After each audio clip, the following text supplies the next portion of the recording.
Tondo Impasto. Are we alive?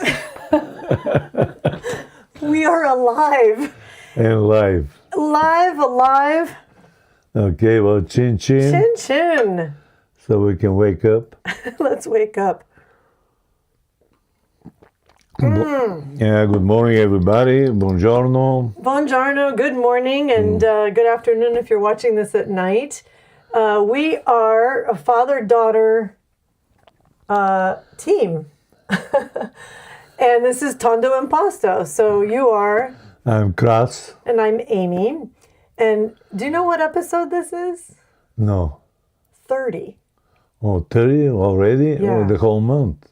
So we've done 30 episodes. Today is our 30th, but we Yeah. also did 15 tests. So Okay. 45 times of us chin-chinning. Yeah. It's pretty exciting. Yeah, a lot of coffee. Coffee. You're right about that. That is so true. Well, so who are we and what are we doing? We're meditating. Yeah, meditation is for sure. And we're discovering some things that it's unbelievable from my father, my mother. You know, they're all artists and one of the best in Bulgaria. Yeah.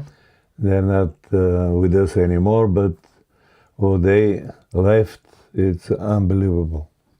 It really is unbelievable, and I thought about putting how I was going to put together his live stream.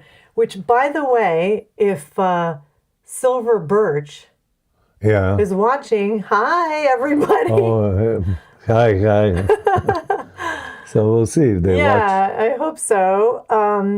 And today's a little lesson that I presented to the American school in The Hague elementary children Yeah. during their international days. Okay. So we had, I don't know, I think 80-something countries at that school Yeah. when we were living in the Netherlands. And my boys were, when we moved there, they were 7 and 9 years old. Yeah. And so what is Bulgaria? Welcome to Bulgaria. This is our flag. And this is where it is situated Oh. on the globe. It's a crossroads between Europe and the West and, Asia. and yeah. Asia and the East. Yeah. And we're the first one, everything, from Asia going towards Europe went through Bulgaria. Exactly. Yeah. That's why when you meet a Bulgarian, some of them are more light-skinned and light-eyed like us. Yeah. And then others are dark brown eyes and dark brown skin and Yeah. all that stuff. So we're quite a diverse nation. And what else? Oh, okay. So this you can see is outdated. This used to be here the currency, which is leva. Yeah. And now it has become the euro as of Yeah. this year. And what else? We have these little dances that we do. These are some traditional homes. Oh, yeah, that's probably Kuprishnica. Yeah, I think so. Yeah, they got beautiful houses, very old, Yeah. 300 years of age. Yeah, so historic architecture reminiscent of Ottoman Empire or Ottoman architecture through former, but this is the Bulgarian revival. And this is Koprivčica. Yeah. Yeah, you called it. Yeah, when I saw it, this is it. And then this, of course, we did a little celebration. Actually, we didn't start officially streaming until March 4th, which was Yova, your mom's birthday. Yeah. And Yova was known for ceramics. Yeah. So this is not a picture of her ceramics, but... Yeah. And I actually made this before I discovered all the artwork in the house.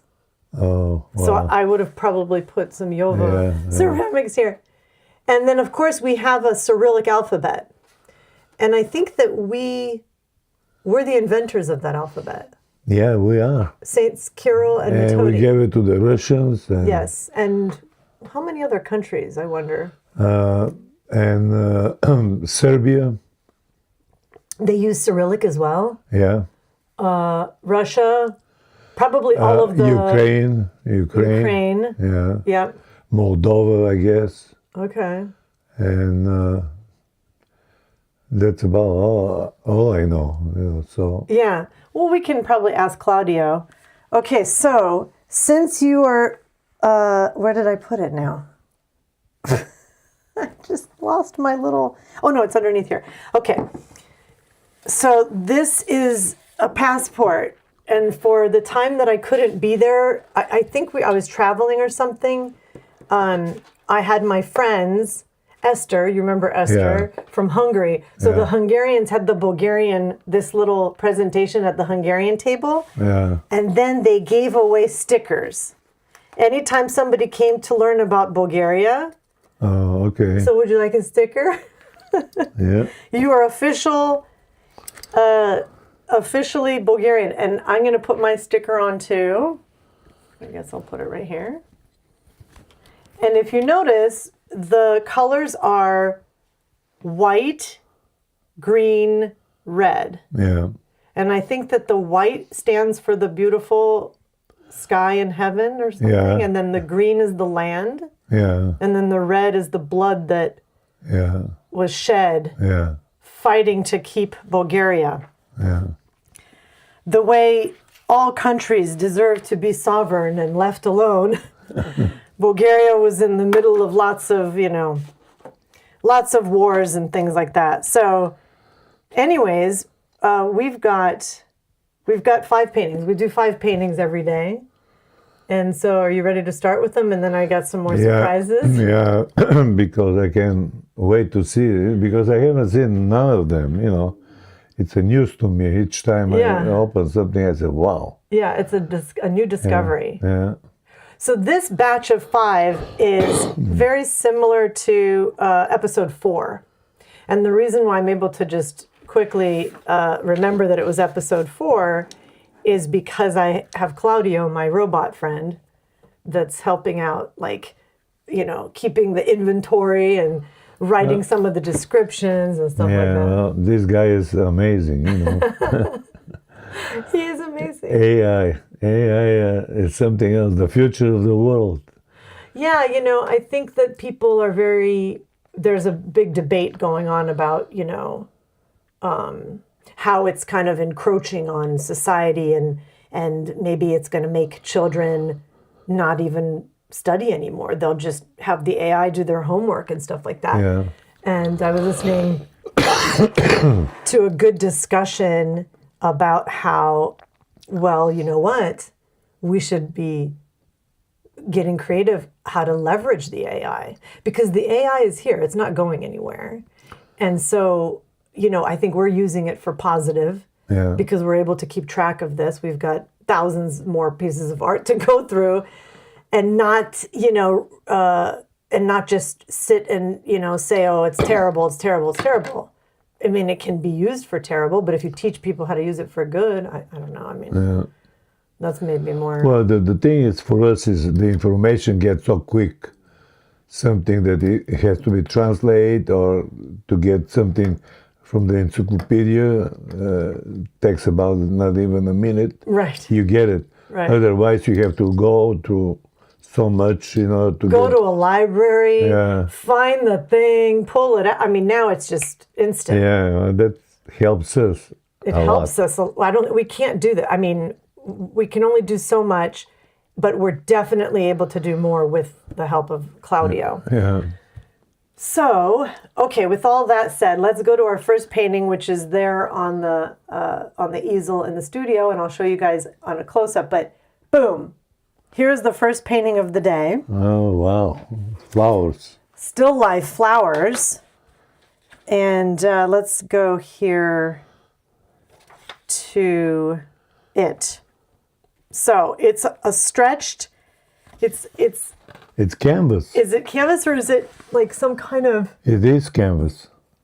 feels like a fabric. Yeah, well, canvas. That's canvas? Yeah, it is canvas. Yeah, so it's stretched on a wooden stretcher bars. So it's not framed though. If you guys can see in the photo that I have up, it's not framed. No, it's not. It's just on it's canvas stretched. Yeah. So these visual descriptions are brought to you by Claudio. So I'll read the visual description Claudio wrote for this one. Close your eyes. A glass jar on a brown table. The kind of jar you wash and keep because it is the right shape for flowers. 7 or 8 blooms crowded together, 2 deep reds leaning left, a round orange facing you like a small sun, a pink violet tucked behind, a white one catching the light, and a yellow at the far right curling open. The background is olive green, the color of a wall in a room where someone has been cooking and living and not thinking much about the wall. The table is warm brown, simple, solid, nothing decorative. A kitchen table or a studio table. The flowers are not arranged, they are placed. Someone cut them, put them in water, and this is what happened. We have seen Boris paint flowers before. The roses in episode 4, the wildflowers, the garden blooms, those were on stretch canvas too, and the impasto was some of the heaviest in the collection. This one is quieter than those. The strokes are rounder, softer, more blended in places. The glass jar has a transparency to it, a shimmer where the light passes through. That asks for a different touch than a Black Sea cliff or an Arizona ridge. Whether this is palette knife held lightly or a brush held boldly, we cannot tell from looking. Well, Claudio cannot tell. Claudio cannot tell. We can tell that whoever painted this was comfortable with flowers. There's a faded label on the inside of the lower stretcher bar, bleached past reading. It knew something once. So, do you think this is Boris? Yeah. You do? Oh, yeah. And it's a palette knife, for sure. You know, I can see it from this, you know, you can see the reflection of it. I'll show the close-up in the studio. Here, let's go like this. So there it is, you guys. And it's got, I mean, does it remind you of any of the homes or like the apartment or the house? Yeah. Like, who had a green wall? Or at some point maybe there was a green wall? What do you think?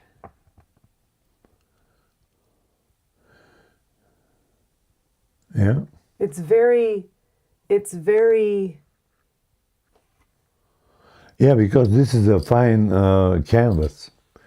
And even though you're working with a palette knife, Yeah. It goes deep into the canvas and it almost looks like a brush. It does kind of look like a brush. That's but what I it's saw not, too. It's not. So. And I can see the way the structure of the whole thing, it's still the palette knife. But that's a lot of paint to go all the way around that. Yeah. Well, and the other thing I should mention about this painting is that it's 40 and a half by 26 and a half. So it's like 13 inch. It's quite large. Yeah. It's one of the large. It's large according to what he does. Yeah. Relatively speaking, it's large. So this one is actually painting number 146. By the end of today's episode, we're going to hit 150. And today is the 14th of April. And it's really beautiful. It needs to be framed, obviously. You can kind of see, let me grab it. You can kind of see, like, you know, Yeah, it's it's just old. about 50, 60 years old. Exactly. And then there's this, like, piece of paper in here. Yeah. But I have no idea. So, anyways, there it is in the studio. Yeah. I can see the palette knife, though, when you go like this. Yeah, when you look at it sideways. Yeah. Yeah. All right. Well, that was painting number 1. And then I will move painting number 2 to the screen. And boom. So that's painting number 2. These are definitely, so this is your piece of paper. I'm going to help you with these because I had to put them on 2. I had to put them on 2. Wow. Yeah, so this one really got me wondering, is this Boris? Yeah, it is. It is. There's a guy. Well, so do you remember when we talked about? Do you remember when we talked about the Getty Kuros and what happened when the instinct says something different than the scientists say? Like, Yeah. remember it turned out it was a fake or whatever? Yeah. So there's a new Morelli method. Have you heard of the Morelli method? No. So there was this Italian art critic named Giovanni Morelli who said, do not look at the composition, do not look at the subject or the color. Look at the smallest details, the one the painter does without thinking, the turn of a brushstroke, the way a highlight lands. That is where the real signature lives, because those are the habits the artist cannot help repeating. Which is kind of interesting. Yeah. He lived from 1816 to 1891. Anyways, my first glance at this one, I'm back showing this one. I was like, is this him? It's like, it looks like it's under a bridge looking at light poles on a highway. Like, I just... Yeah, well, it's a curb around the mountain, or inside of the mountain, and it's a road. So let's read Claudio's description. And highway overpass is what he named it. Again, it's stretched canvas on the wooden stretcher bars. Oh, wait, is that framed actually? Actually, Yeah, this one well, does have a frame. I'm just realizing that. yeah, but it's not very good frame. But anyway, it's a very old one. Here's the close-up in the studio. It's got, okay, so I need to go back and correct that, because I've been measuring not only the painting itself, but the, if it's an integrated frame and then the frame around it. So, all right, so here you are standing beside a road, looking out from underneath an overpass. The road curves away from you to the right. Does it curve away to the right or to the left? To the right. Yeah, so Claudio said the left. Wide and pale, flooded with golden light, tall light poles line the highway like columns, casting thin vertical shadows. In the middle, distant, a bridge or interchange crosses over, a concrete arc carried on heavy supports. But beyond the bridge, mountains in lavender and blue-violet, the kind of mountains that sit on the horizon of a Western American city. That's in Bulgaria. Yeah, so Claudio's making some mistakes. Mistakes will be made. The sky is yellow where the sun is low. A single car, small and pale, moves along the road curve ahead of you. Yeah. And then there's some red lane markings flash on the asphalt. The overpass structure frames everything like a proscenium, gray and heavy above, and through that frame, the whole landscape opens up. Road, bridge, mountain, sky. So we did see Boris paint remember that city skyline that we saw? Yeah. The look like skyscrapers? So that was the only time an urban subject appeared. Yeah. So this is the second time. A highway at sunset instead of a skyline at twilight. So the paint handling is fluid, the strokes longer and more sweeping than the short chops of the palette knife miniatures. So if this is Boris, or it's somebody maybe standing on a highway at sunset, could not help painting what they saw. What do you think? He's pretty correct what he's saying. But you're pretty convinced it is Boris? Yeah, it is. Okay. Well, the first thing is it's not signed. That's true. So this is it, because anybody else will sign it with the big letters, That is but he don't sign. Yeah. Point. Yeah. There's no signature on it. But I can see the colors and the way he does, everything is the same thing. But it's typical him. But bigger than the miniature. Yeah, I mean, I know big. it's not big, but it's... Yeah, it's bigger than everything else. This is like 10 times bigger than what he does. Those small ones, which are... Yeah, I mean, in some cases, it could be like even 100 times bigger for the tiny, tiny ones. All right, well, that one's number 147. And then we can go to the third one.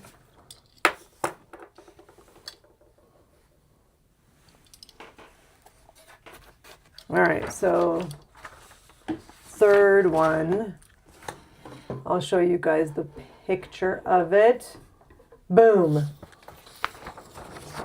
So here's the third one. There's your paper, and then if you can put that over there on the easel. Oh, the Black Sea. Yeah, that's the Black Sea. Wow. But is it Boris? It is. I'm going to keep asking. It is. This whole episode is this Boris. Yeah, I can see the palette knife everywhere. No, I mean, I guess this is more like Boris. But you don't think it's somebody imitating Boris? No. Well, all right, the description here is water everywhere, restless and gray-green, not crashing, but not calm. A rocky headland pushes in from the right side, golden brown stone with pink and coral running through its face like veins. The rock is solid, heavy, warm, where the light hits it, and the water moves around it, short, choppy strokes. Blue-gray and white where foam catches. The horizon is high, nearly at the top of the painting, with the narrow strip of sky showing a band of soft pink above the gray. The sea takes up almost everything. In the lower left corner, a small shape in red-orange sits among the rocks. Maybe a boat? I don't think that's a boat. Yeah, it looks like a boat. But such a small boat? I don't know, it's hard to tell. Maybe debris, maybe just the painter's accent mark to hold the bottom of the composition down. This is Boris territory. Okay, so Claudio's agreeing with you. Rocky Black Sea coastline, water and stone, east-facing coast where light comes from the sea. The paint is applied in short, curved strokes, one over the other, building the surface of the water the way the water itself is built. Layer on layer. No single stroke doing the work alone. Energy is familiar. The stubbornness of the rock against the patience of the water is a subject Boris returned to his entire working life. So, yeah, I mean, it looks... Yeah, I mean, I can smell the Black Sea, I mean, it's so vivid and so refreshing, with a lot of movement in the water. Yes. And that's typical for the Black Sea. Yes. Vivid and refreshing. I like that. So that was the third painting. Number 148. That's number 148. Yeah. Okay, so usually I have a quote of the day, and I have one again today. Wow. Yeah. So let me pause here and go to the quote of the day. Okay. Kind of had this thought this morning about what we're doing and how we're remembering things. And so then, did you ever see that movie with, I think it was Robert De Niro and Robin Williams plays the doctor. And he's like going in with these patients that have Alzheimer's and everybody's forgotten things. But then all of a sudden somebody throws a ball and the guy like catches the ball. Yeah. And then they played some music and then they remember. I don't know if you ever saw that movie. No, I don't remember. It's called Awakenings. Yeah. Anyways, the guy who wrote the book that got turned into a movie, his name was Oliver Sacks. He was a British neurologist. And he was an author known for turning his clinical case studies into deeply human stories about the brain and identity. So, born 1933, and he passed away in 2015. But anyways, what made him unique is that he combined the science with the storytelling and treated patients as individuals, not just diagnoses. So anyways, this quote today is not from that movie. It's from another book he wrote, The Man Who Mistook His Wife for a Hat. And it's this. To be ourselves, we must recollect ourselves. And that's shortened to a longer thing about repossessing or possessing our life stories and recollecting that inner drama, the narrative of ourselves. A man needs such a narrative, a continuous inner narrative, to maintain his identity and his self. Wow. Pretty powerful, right? Yeah, very powerful. So in a way, that's kind of what we're doing, is like recollecting ourselves. Yeah. You're remembering things, I'm remembering things, and understanding where we come from and who we were, how we were raised and all that kind of stuff. So it's really, really it is like a meditation every morning. Yeah, it is. No matter what you're doing, start your day out like this. Yeah. So, okay, so then we can go to painting number 4. And boom. So this one, do you think this one is Boris? Oh. It's an old man like me. Man in a flat cap. Yeah. A man stands or sits. Looks like he's sitting. He's not standing here. Against a background of red and gold, the kind of warm color that might be a curtain or a wall, or just the painter's decision about what color the air is behind a person. He wears a dark, flat cap, the kind Bulgarian men of a certain generation wore as naturally as they wore their own skin. Yeah. A dark coat or jacket buttoned and held close. His hands are holding, I think that's a cane, right? Like Yeah, he's got it is a cane. Yeah. So here, Claudio says maybe a bowl. No, it's not a bowl. It's a cane. Yeah, it's a He cane. can't see that that's a cane. And he's more gesture than portrait, more presence than person. So actually, we've never seen any portraits yet. No, this is the first one. Right, we've seen. Actually, I can show you guys here it is in the studio. Close up. But you think this is Boris? Yeah, it is. Because look at how the face almost has there's almost no physical, facial expression. Yeah. It's just the guy's relaxing, holding the cane so he won't fall down from the chair. And he don't need a face.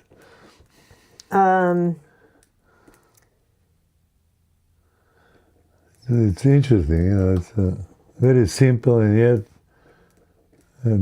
done very nicely.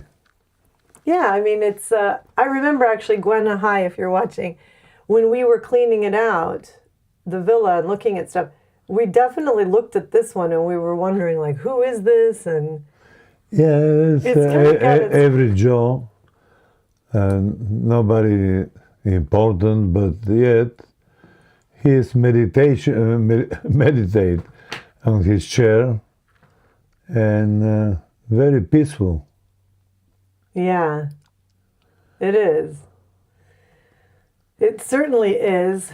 And then look at this. So now I can reveal. Voila! Can you see who that is? Wow. So that's your dad. What is he doing? he's painting like, so it says here, художникът Борис Гринов дари цвят и багри на оградата на новия селски парк. So, translated, the artist Boris Gorinov gave color and paints to the fence of the new village park. So he's painting a public mural on a fence outdoors. He's standing in a light suit and a cap. So it's a photo that proves that he did public work as well. Yeah. Right? And then Claudio says, this is what made me laugh when you said, what's so funny? Claudio said, and Amy, look at what he's wearing. A light cap. Like the guy in this little portrait. So, anyways, that's kind of funny. Yeah. I didn't know that he was doing outside work, murals and stuff like that, from miniature paintings to murals. Too bad that I cannot see the mural. I know the way they took this photo. Yeah, I don't know who did that photo, but... Let's see if I can show it to you guys a little bit better here. So here he is. He's outside. I don't know who did it either. And I'll tell you, this photo is like, it was like folded up and torn. Yeah. And then I remembered that I had this frame, which I bought in the Netherlands. Yeah. And so it's exactly the right format. Okay, because in America, this format doesn't exist. Yeah. Right? It would be like 11 by 14, or this is in centimeters. Yeah. So look how the painting or the photograph fit perfectly into this thing. Yeah. So hopefully it'll kind of flatten it out. But kind of, I thought it was cute because we got this portrait of a man in a hat, and then we got the, and then we got the photo of Boris, and he looks like he's a little bit older here. Seems like he's got a gray beard and mustache. Yeah. Can you see? Or no beard, just mustache. Yeah, he got a mustache. He never wear the beard. He didn't, right? No. Just mustache. Yeah. He had a good chin. Yeah.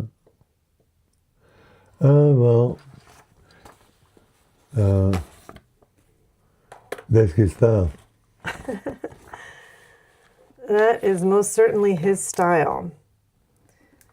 So, are you ready for the final painting of the day? Yeah. Okay. Boom. I'll give you that. Wow. Wow is right. Wow. Wow is right. The Black Sea is taking over the land. Yeah. Black Sea invasion. So the sea hits the rocks and the rocks do not move. Dark shapes, almost black at their base, rise out of churning green water. Tops of the rocks catch gold and yellow where light breaks over them, and behind everything the sky is a narrow strip of yellow fading to gray-blue. The waves are thick, painted in fast curved strokes, green and teal and white foam, and there is red at the bottom of the composition, a deep red-brown that anchors the whole painting to something solid underneath the chaos. It's different from the other four today because it's that construction we know. It's gauze over the cardboard, sitting in a cream-colored wooden frame, 25 centimeters square. The sixth square painting in the catalog after the five, no, I don't know if that's correct. The paint is loaded thick, the strokes are short and decisive, color is bold. The energy is the energy of someone who has painted this coast so many times that the hand does it before the eye finishes looking. Yeah.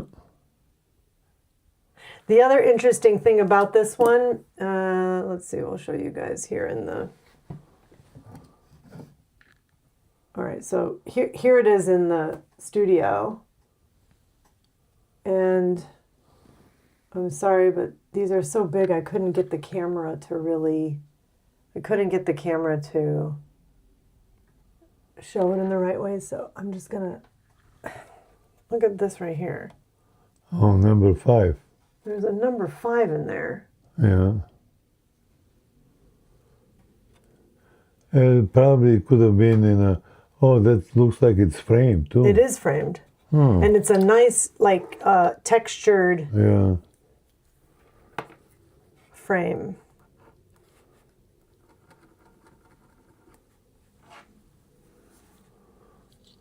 So, anyways, probably better if you can look at it like Yeah, this. it's beautiful. Wow. I mean, that's no question that that's Boris. Definite. I just wasn't sure whether some paintings ended up like No. packed up that, you know. No, the way he's playing with the colors and the palette knife, it's him, 100%. And you know, it's funny. I just noticed on the bottom, you know, it's like a dragon. The red one Let me show it again. Yeah, I see that dragon. under the sea. Yes. Yeah, There is a dragon. yeah. Oh, I love that. I love that. Yeah. Red dragon.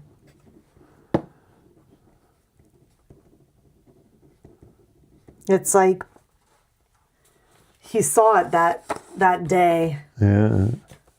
The red dragon peeked out.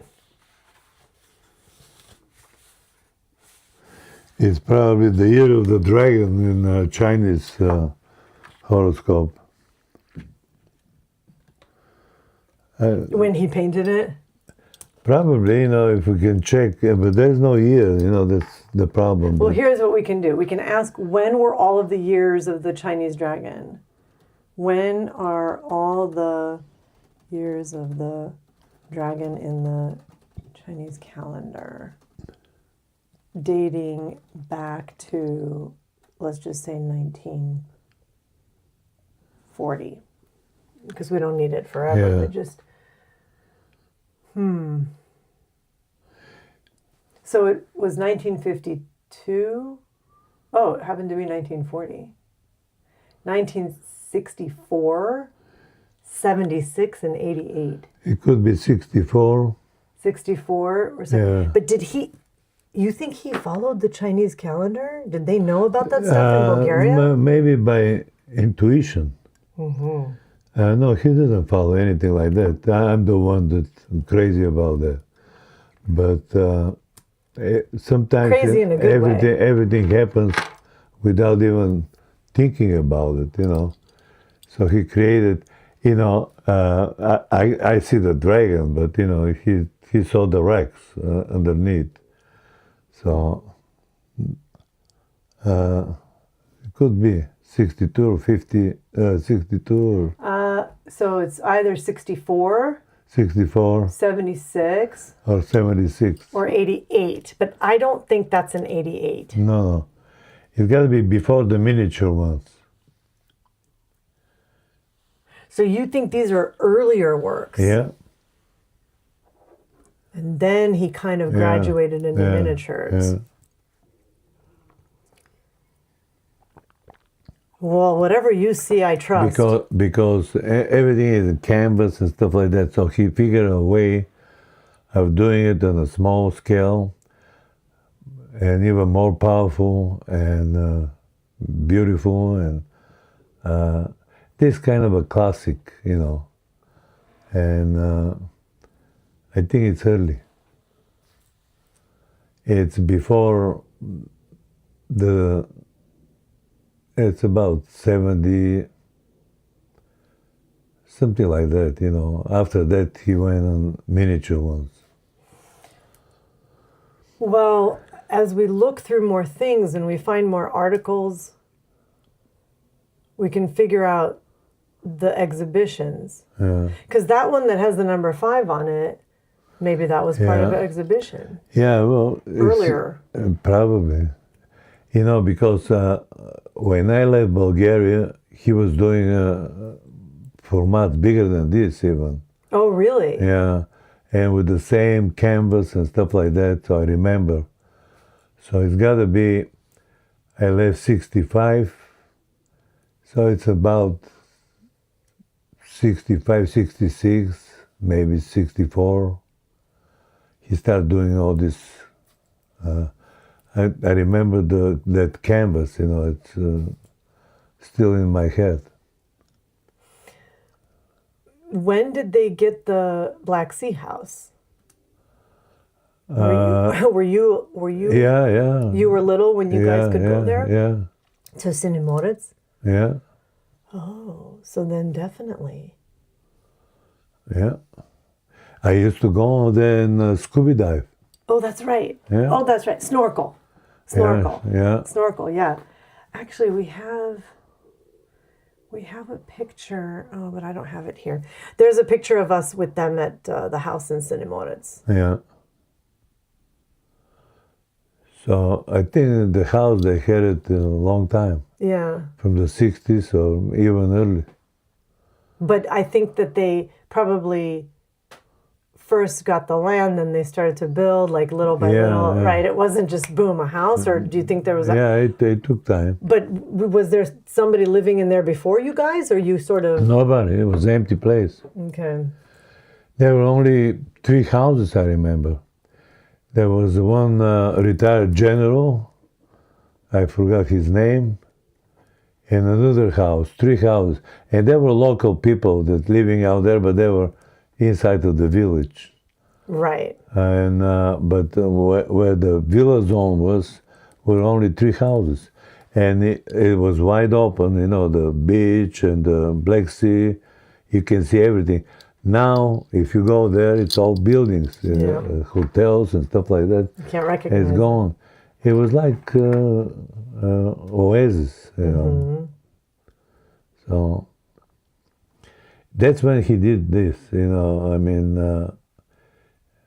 very early. Because the technique is still with a palette knife, but on the canvas.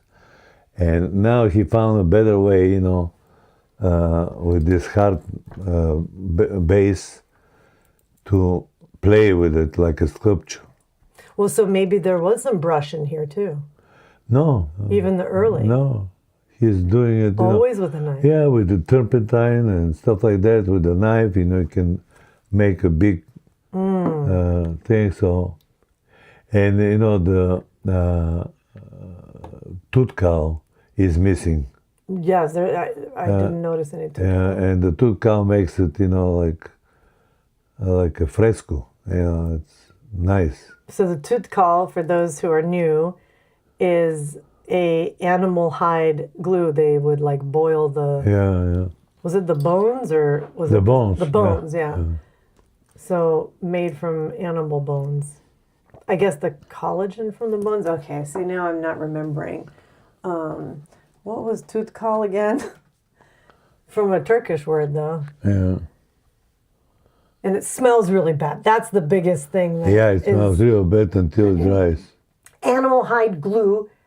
It's an adhesive for the maroflage, which he bonded gauze and cheesecloth to cardboard before painting.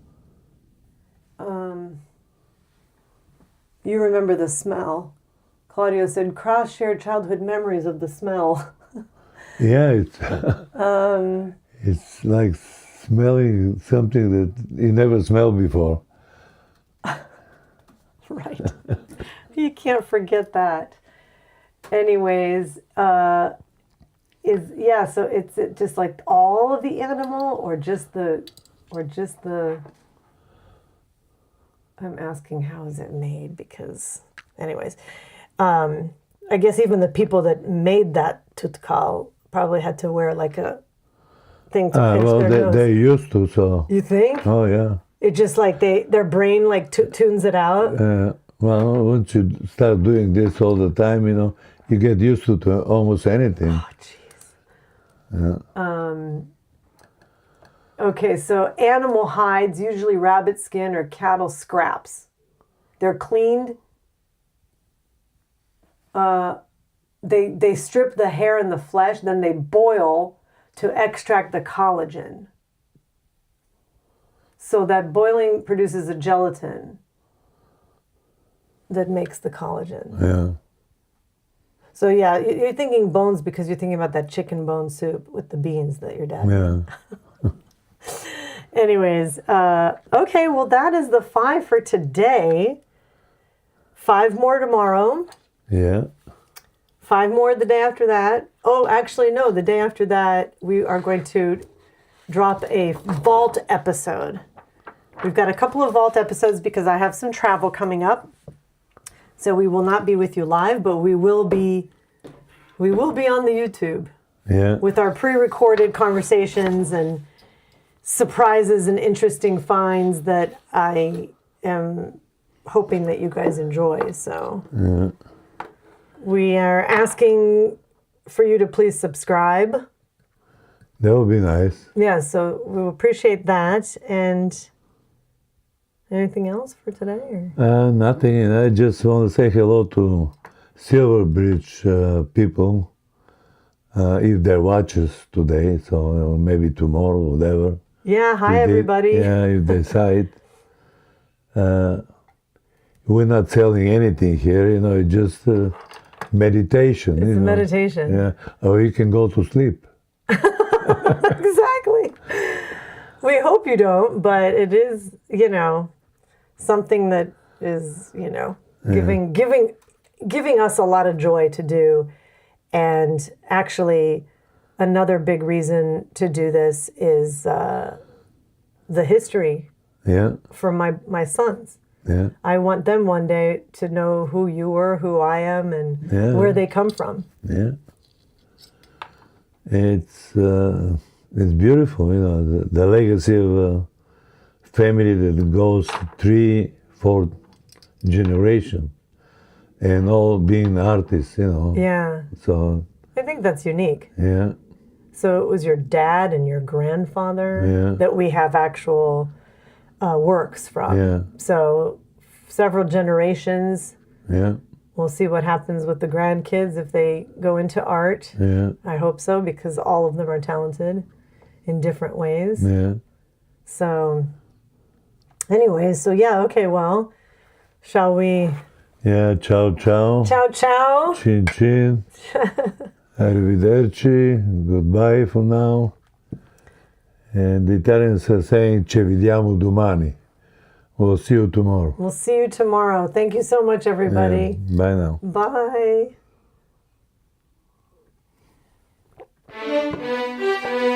Tondo Impasto.